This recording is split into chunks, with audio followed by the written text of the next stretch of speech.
Hey guys, welcome back to the channel. I'm Zachary with 9to5 Tactical, and today we're going to be reviewing the Smith & Wesson M&P Shield Plus. Here's a quick rundown of the specs.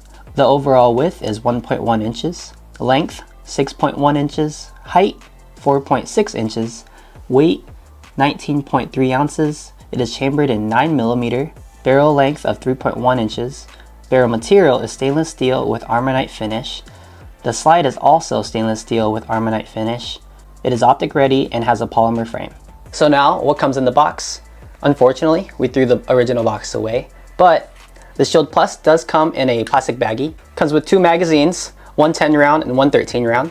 Comes with a barrel lock for your gun, and also comes with a manual.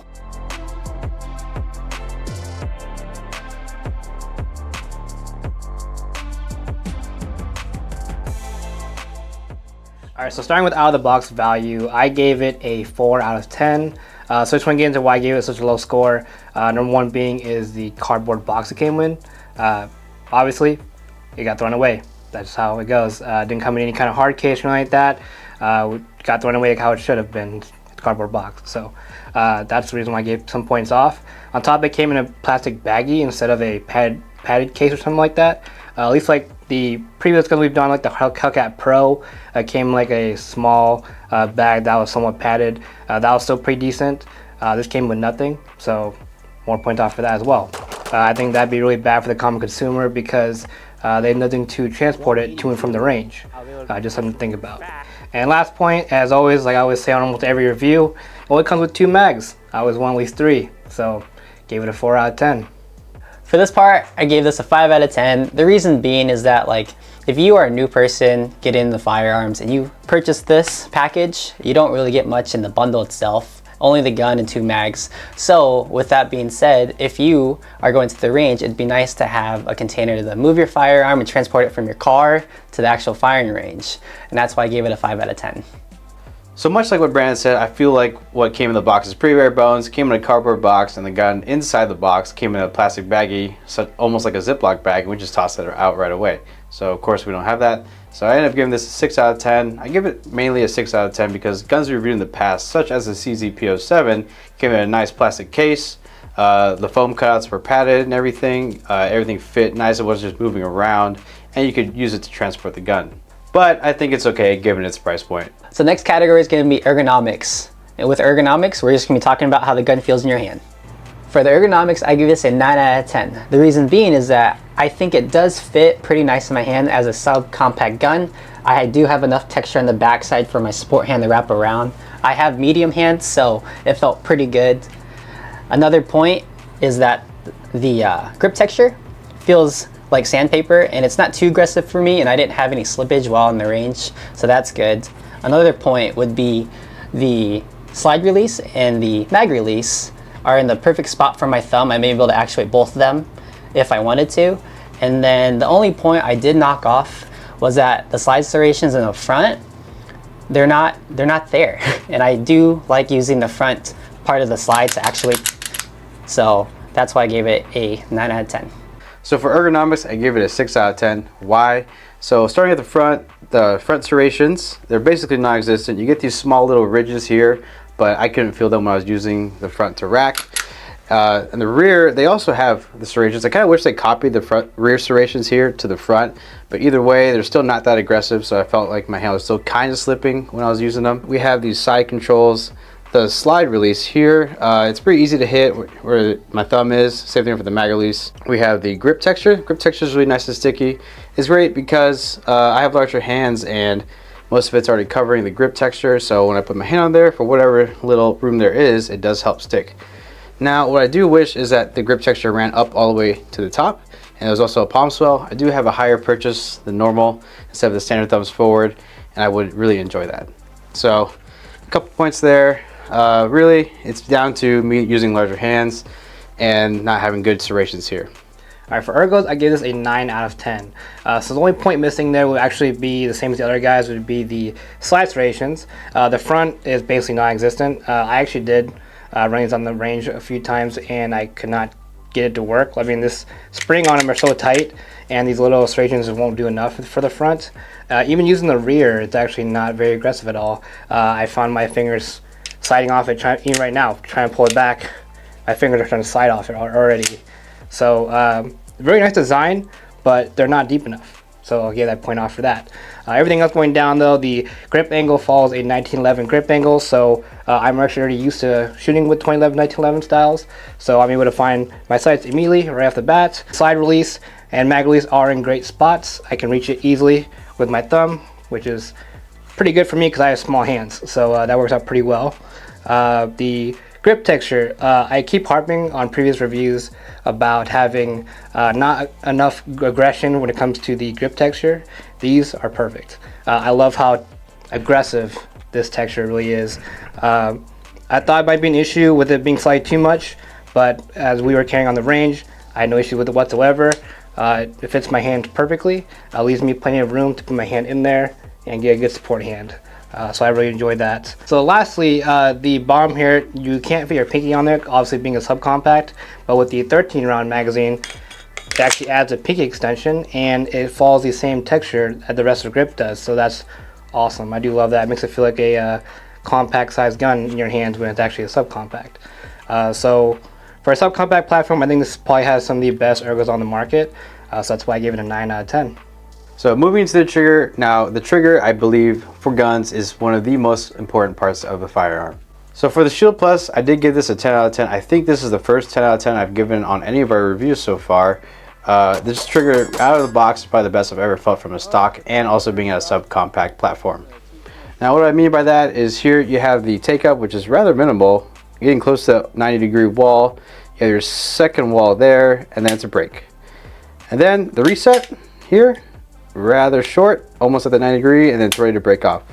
So the break is also at 90 degrees, so it allows you to be really accurate with a consistent pullback, as well as the short reset allows you to get that next shot off a lot quicker. So for the trigger, with the bladed safety trigger, I really thought I wouldn't have liked it, but the more I shot it, the more it felt good. It does have a light trigger pull and it resets at a perfect spot for myself to be able to shoot proficient and fast enough. Comparing this to the stock Hellcat trigger, they both have safety triggers, and I thought this one was going to be just like the stock Hellcat trigger, with it being more gritty and more take up, but honestly, this trigger is the best one that I've shot in a long time, so that's why I gave it a 9 out of 10. So this was one of the first iterations from when Smith & Wesson went away from their hinge safety trigger to their new almost flat-faced bladed trigger. This is actually a phenomenal trigger right out of the box. I actually gave this a 9 out of 10. The only reason why I gave it a 9 out of 10 instead of a 10 out of 10 was because of the bladed safety on there. The main issue with it is that if you do put your finger, you want to put their finger up high on the trigger, it actually won't go off because of the bladed safety design. That could be a con to some people. For myself, I didn't really have that many issues with it, but still something to note.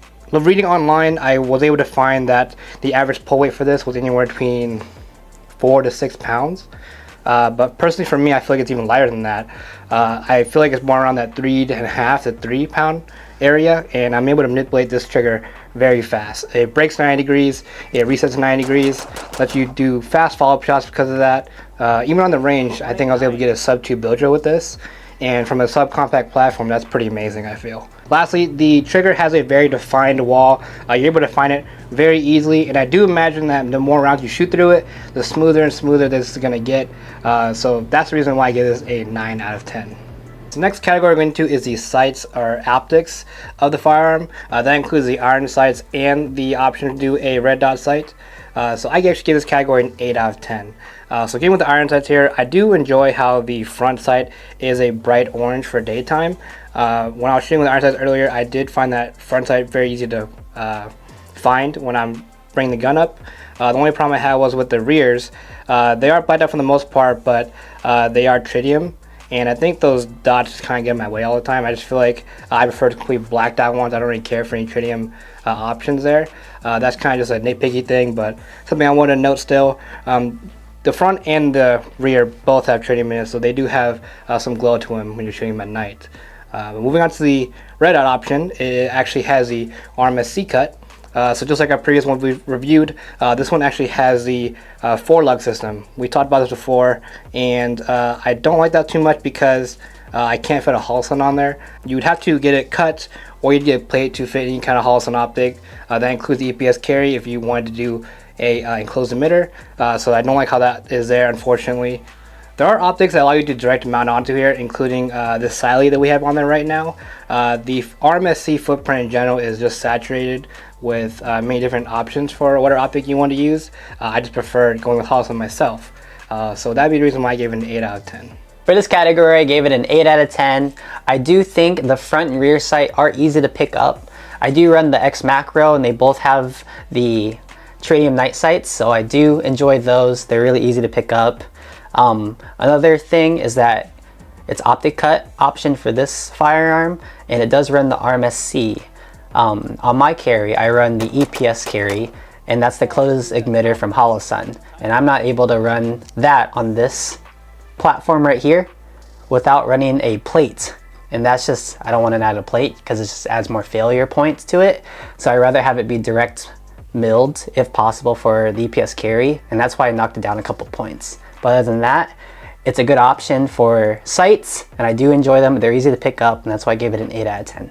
So for the sights, I gave this a 9 out of 10. The front sights here, I love that it glows in a really bright orange. The rear sights are a black tritium. I love that they're blacked out. There's still a little bit like of a presence there, but because it's a black tritium, it really allows you to focus on the bright orange front sight. So when I ran irons on this only, it was really easy to track, and I did not lose it at all. Now moving on to the optics here, one con is I do also run Holosuns, and you do have to sand it down or get a plate, so that's another con there. But other than that, I really did enjoy the sights. Being able to run optics on it gives you a lot of options to choose from, especially with the RMSC footprint. It allows you to choose up to 80% of sights on the market, which that's not just a random number I pulled out of my ass. That's actually on Smith & Wesson's website. But other than that, really good on the Shield Plus to have these many options. Next category is going to be magazines. These magazines are really great. They come in 10 and 13 round mags. The 13 round mag comes with a little pinky ledge, so I'm able to get a better purchase on the gun just having an extra length here. The only thing that I knocked off a point was that when we were running it out on the range, the spring tension wouldn't have locked back on the side release when you were shooting, so when we were running out of ammo, the side wouldn't lock back because of the spring tension. So I just think that might be a little maintenance issue, but it's pretty small to me. So when I take these apart, I just pull the spring apart just a little bit and then put it back together, and then your slide locks back, just like this. And that's why I gave it a 9 out of 10. For the magazines, I gave this category a 10 out of 10.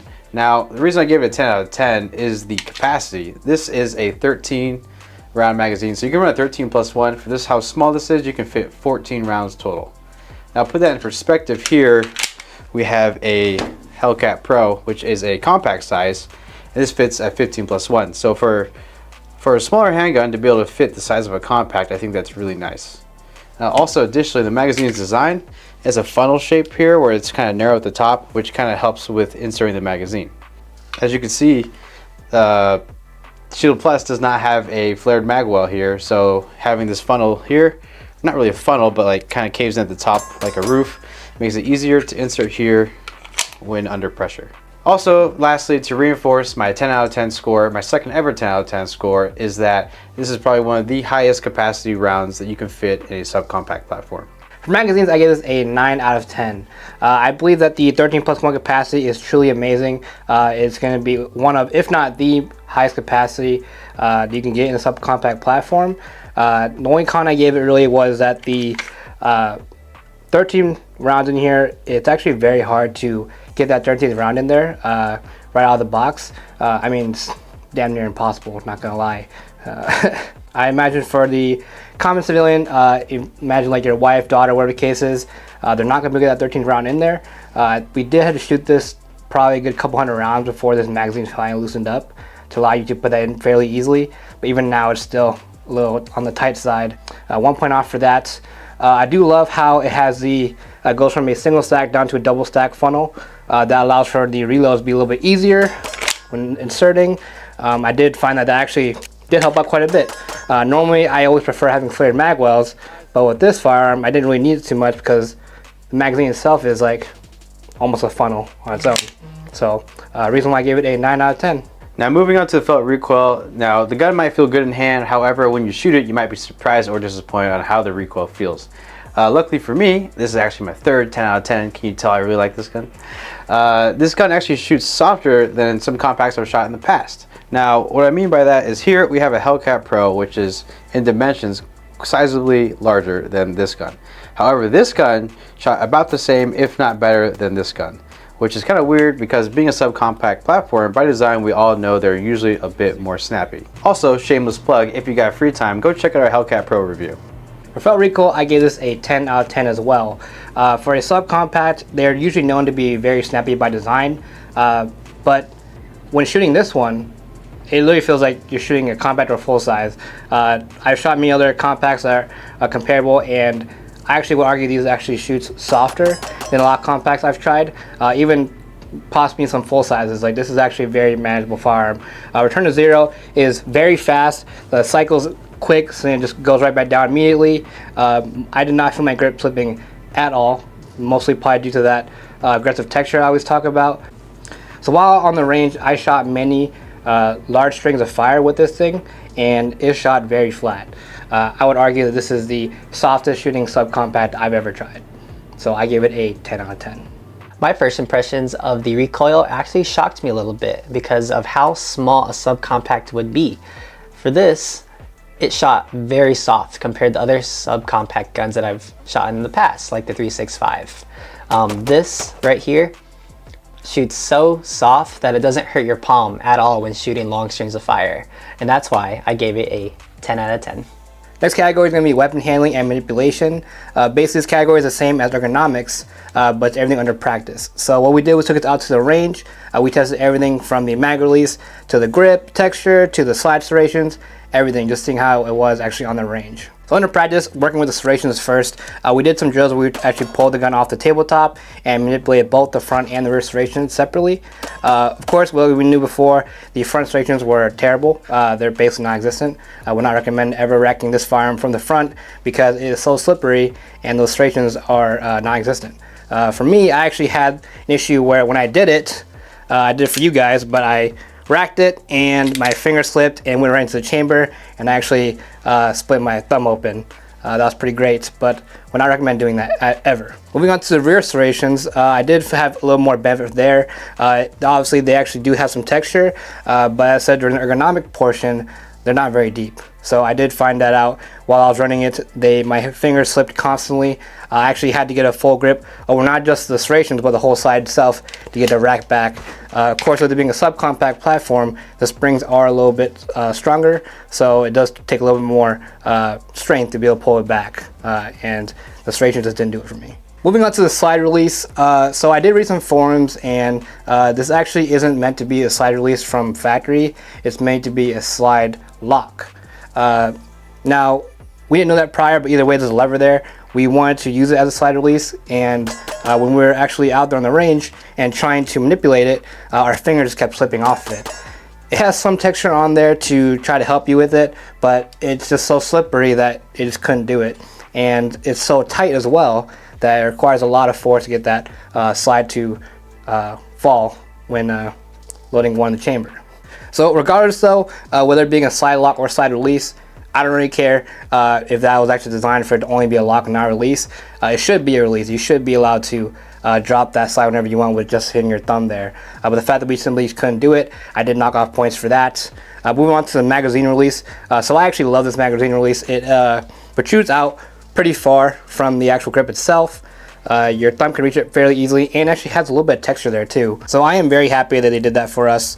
Lastly, going into the mag well area itself. So one thing to note is that the mags themselves do fit in there perfectly. I mean, Smith & Wesson really used up every single space inside this mag well to be able to fit as many rounds as possible, hence the 13+1. And I think issues we had on the range was that on occasion the mag didn't want to come out. I mean, with it being a subcompact, of course, your pinky could be in the way if you're going for a reload. But for us, any kind of contact with your hand literally stopped that mag from coming out, just because of, I don't know, because of the texture of the base plate itself or anything like that. But I did find occasion where I actually had to strip it out. It wouldn't just fall out on its own, and that really affected my reloads. Now, for a carry perspective, do reloads really matter? Maybe not, but that's just a con I found. So I actually gave this a 7 out of 10. So for this section, I gave this an 8 out of 10. I am able to manipulate the mag release and the slide release with my thumb without having to break grip, so that's really good. The con of this is that I did take off a few points on the slide serrations. I do wish that the slide serrations on the rear or on the front, because I do manipulate and rack the slide using the front serrations. So that's why I took off a couple points. But other than that, I ran this pretty good out on the range. Reloads were really good. The mag button was easy to click, and the funnel of the mag felt pretty good. So that's why I give this an 8 out of 10. So for weapon handling, I did give this category a whopping 5 out of 10. I know I've been saying a lot of good things about this gun already, like 9 out of 10, 10 out of 10 other categories, but however, just how the weapon handling was, it just wasn't great for me. So we'll start at the front here. The invisible front serrations here, not really, but they have little ribbings here, which is supposed to help grip, but when you actually actuate it, you can't feel it at all. It's not really that noticeable. I really feel like I have to grip extremely tight up here. The rear serrations here, I wish they were kind of copied and pasted on the front here. Anything helps, even though these all are also not that aggressive. I still felt like my hand was slipping when using those. So the slide lock texture here, which is ribbed, if you can see here, if I hold up close, maybe we'll roll B-roll over that, you can see it, get a better look. But it looks like it's going to give you more texture to catch your thumb, however, it is not that easy to hit. But I do see what their intended purpose is, as it's actually like a roof over for you to push it up, not intended for you to push it down. Now, mag release has nice texture, easy to hit there. Moving further down, here's where I also knock a couple points, is the magazine. I get it, it's a subcompact platform, and I'm sure you're not having to reload, and it's really not made for these kind of drills. So if I have it presented here, I need to go for tack or emergency reload, press the magazine, it doesn't go anywhere, the pinky is still there, I have to completely break my grip, and it still sticks there. So if I do this, I have to completely break my grip to make it fall out. That's just a con for me. I do have bigger hands. Remember, if you have really big hands, you might want to pick and choose your subcompacts carefully. So next category is going to be comfort and concealability. For this topic, we're going to talk about how it feels while you're carrying it and if it's going to be comfortable enough. So for this platform, this is a subcompact. I carried this no problem whatsoever at the range. We ran it for a very long time. I didn't have any issues with it. Didn't pinch, didn't pull anything. It felt honestly really comfortable, and that's why I gave it a 10 out of 10. Comfort and concealability, I gave this category a 10 out of 10. Now obviously, this being a subcompact platform, it's small and really light, so it's easy to conceal, and I didn't feel any limitations on outfit choices or maneuverability. Comfort and concealability, I actually gave this a 10 out of 10, just like the other guys. So the main reason being is because Smith & Wesson did a really good job at making sure around the grip area, there's literally all smooth edges. There's nothing sharp to poke into whatsoever. Of course, it being a subcompact platform, it's very going to be easy to conceal. I'm used to carrying a full size, but this just makes it that much easier. To aid with concealability, you gotta make sure you run a good quality holster and a good EDC belt. The holster we have here is the Tier 1 Aegis Elite, and we ran it with the Core Essentials EDC belt. We actually just did a review on that belt, so go on and check that out. Considering the fact that Smith & Wesson also sends you a flush 10-round mag in there, it really gives you the option to have a full ultimate concealability, so I gave this a 10 out of 10. Moving into aftermarket support. Now, we all like to customize and personalize our guns. You know, sometimes we get it and we just wish there's a couple of things we'd like to change. So aftermarket support, I feel like, is really important on anyone's personal firearm. Now, for the Shield Plus, there is an okay amount to choose from. I gave this category a 7 out of 10, actually. You can do porting. I think some companies offer stippling. There really isn't much to stipple, but I did mention I did want grip texture here, so if it were me, I definitely get that stippled right there. You can swap out your barrels, trigger jobs as well. Apex triggers is one of them. Now, when I was searching this up, doing some research, I really wasn't able to find that much. It is an okay amount. You know, I found like 10 or 20 different companies, but most of them honestly just had the same things at like varying prices. For aftermarket support, I gave this an 8 out of 10. We're looking up some support for this. I found an okay amount of companies that are doing things. Those should do stipple jobs, slide milling, optic cuts, trigger jobs, and whatnot. There's a decent amount.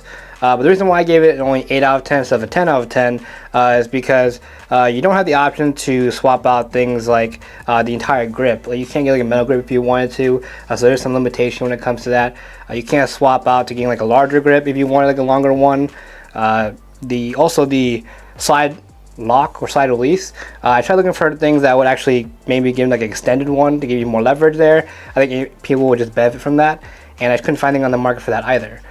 So I give this an 8 out of 10. So for this category, I gave this a 7 out of 10. The reason being is that there are a few aftermarket companies that offer like porting and optic cuts if you want to throw a hollow sun dot on it.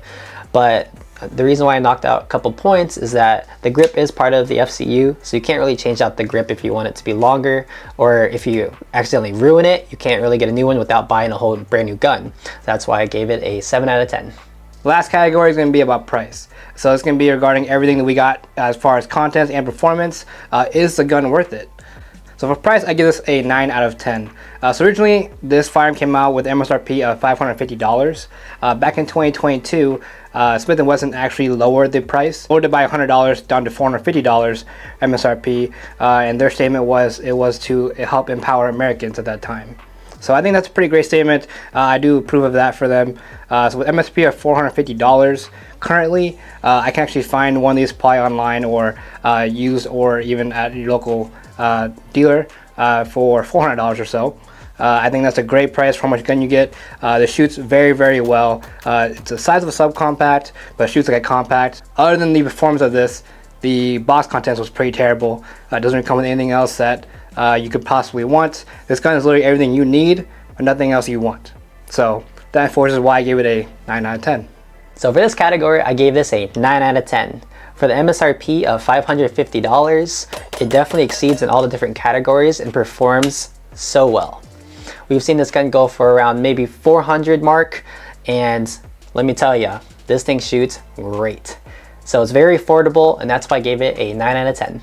In this category, I gave it an 8 out of 10. Now, where did those 2 points get lost is the box value. The box value I thought was so poor. Being in a cardboard box and then the gun wrapped in a plastic bag, which you just toss those two things right away. Obviously, you get 2 magazines and a cable lock. It's pretty bare bones, but I think that's okay because the price of around $400 I've seen these sell for makes it all worth it. Now, the performance alone is what justifies the price. This being a subcompact platform, shooting like a compact, having one of the best triggers out of the box really makes it worth it. So after adding up all of our scores, Dominic gave it an 81, Brandon gave it an 83, and I gave it an 84. Total average coming out to be 82.66 for this Shield Plus. Well guys, that concludes it for our final review over the Shield Plus. If you enjoyed our video, please like, share, and subscribe, and also hit that notification bell to stay up to date on our newest content. If you like what you saw, please leave a comment down below of what other firearms you'd like to see in the future. Thanks for watching, and we'll catch you in the next one.